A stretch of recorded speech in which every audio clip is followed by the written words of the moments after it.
For this batch of spiders, I needed some gumballs, or at least some gumball beads.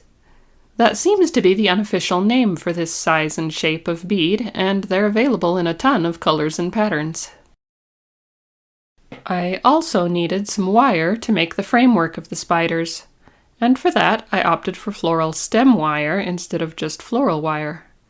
The difference is that the wire comes wrapped in glued together strings, which gives it some texture and makes it easier to stick stuff to it, like floral tape. Or, in this case, colored hot glue. I started with 4 pieces of wire a little more than twice the length that I wanted the legs to be. These were folded in half, and on the first wire I used pliers to make the loop end just a little bit wider, kind of a stirrup shape, so that it would be easier to go through later.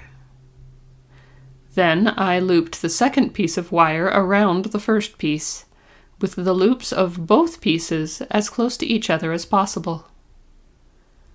I held the second piece with pliers, right up against the loops, and bent the legs of the first piece of wire up and around the loop of the second piece.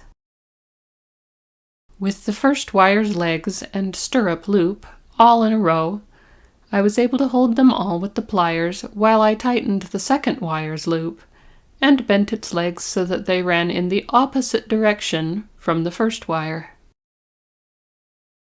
Then I looped the third wire around the legs of the second wire, held the third wire with the pliers, and bent the legs of the second wire up next to the legs of the first wire.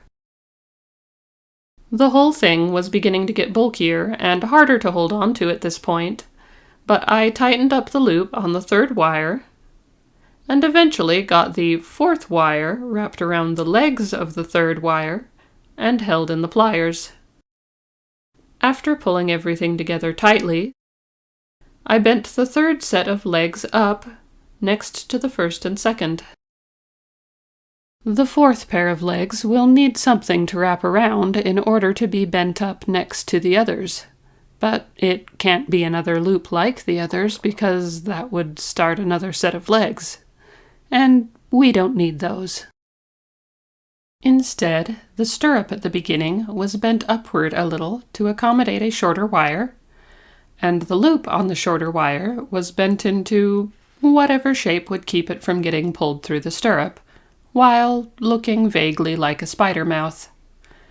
I'm not sure I achieved the latter, but the former is more important anyway. With the short wire through the stirrup and sitting on top of all the loops of the previous wires, the fourth set of legs was first bent down between the ends of the shorter wire. Then, with the ends of the shorter wire pinched together, the fourth wire legs were bent up and around alongside the others.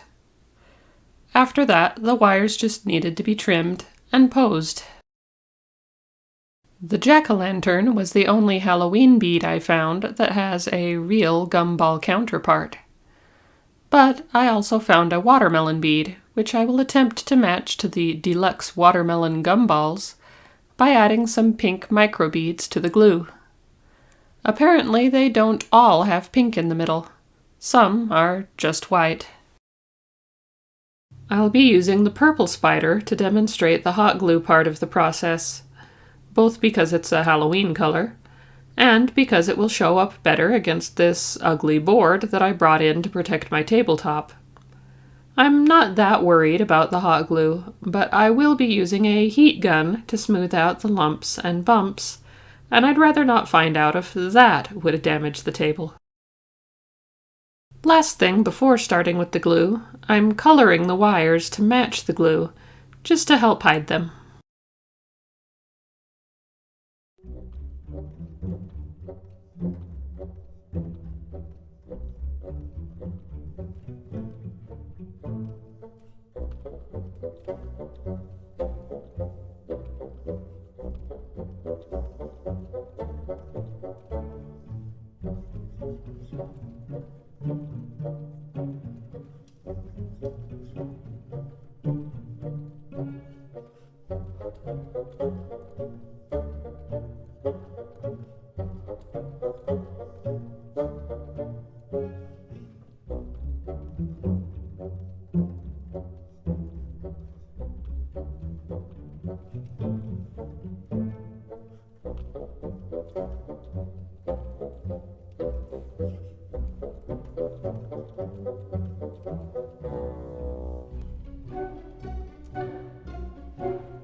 These spiders don't exactly look like candy.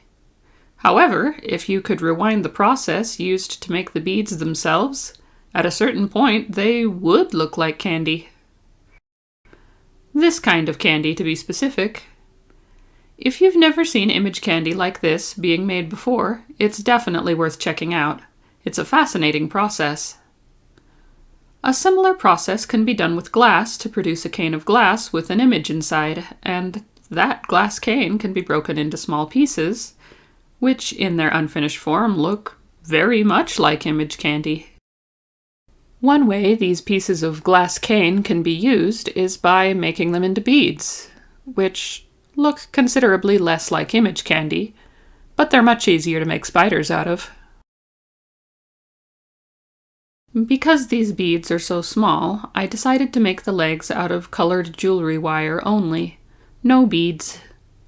Beaded legs could still work, but since the bugle beads limit the points along the leg where you can add a bend, they run the risk of looking a little awkward. Or perhaps just a little short and thick. Not really bad, though. I wanted these spiders to look more spindly, so twisted wire it is. In this example, I'm using two colors, silver and red, and a total of 9 pieces of wire. 4 silver pieces, a little more than twice the length I want each leg to be. 4 red pieces, the same length, and 1 more silver piece that's just a little bit longer.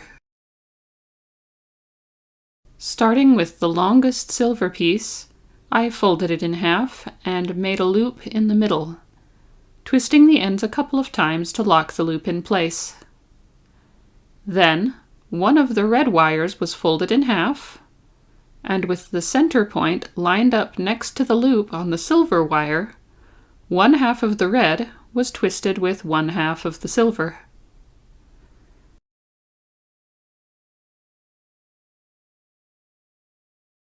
Next, a silver piece was folded in half, lined up with the other side of the red, and then that half of the red was twisted with the first half of the new silver wire. This continues, alternating colors and sides until there are 4 twisty legs on each side, connected by a loop in the back, and 2 plain, untwisted wires sticking out the front. At that point, the bead was added by placing it on top of the legs and threading the plain wires through both the bead and the wire loop, which I tried to keep centered over the hole in the bead. Then the slightly larger bead was added to the plain wires, and for some reason I set it aside to finish later. If a two-color candy cane twist is not your jam, you can achieve a pretty ombre effect by using 5 colors of wire. Yes, I only have 4 colors shown. I caught on eventually. By starting with the darkest wire at the back, the longer piece with the loop in the middle, and changing to a slightly lighter color with each new wire added, the colors kind of blend into each other as they twist together, and you get a really nice effect. This works really well if you have multicolored beads and struggled to find just 2 colors of wire that matched well. Then I caught up to where I left off with the white spider, and finished this one off by trimming one of the plain wires and curling it into a triple loop. That is, going around the end of the pliers 3 times before it ends up back where it started, and sticking just a tiny bit of that wire back into the bead. And then wrapping the other plain wire around the base of the loop once or twice before breaking off the extra by bending it back and forth. I added a drop of super glue in between the beads just to make sure everything stayed in place, and the beads didn't spin around. When the glue dried, I posed the legs and trimmed off the extra wire, twisting it just a little tighter in the spot where I cut to make sure that it wouldn't untwist after it was cut. Just one more little note before the final reveal. I got sick right after posting the last video, which delayed this one by over a week and the upcoming ones as well.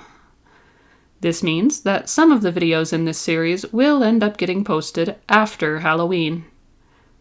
Better late than never, I suppose.